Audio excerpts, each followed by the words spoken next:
Hi friends, welcome to my channel Telugu English పాఠశాల.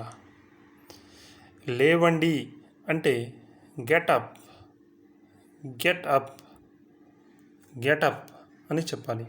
స్నానం చెయ్యి అంటే take bath, take bath, take bath అని చెప్పాలి.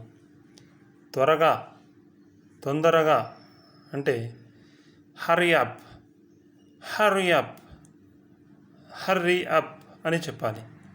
దాన్ని పట్టుకో అంటే hold it, hold it, hold it అని చెప్పాలి. వెళ్ళి ఆడుకో అంటే go and play, go and play, go and play అని చెప్పాలి. Thank you friends. Please subscribe, like, comment and share my channel Telugu English పాఠశాల.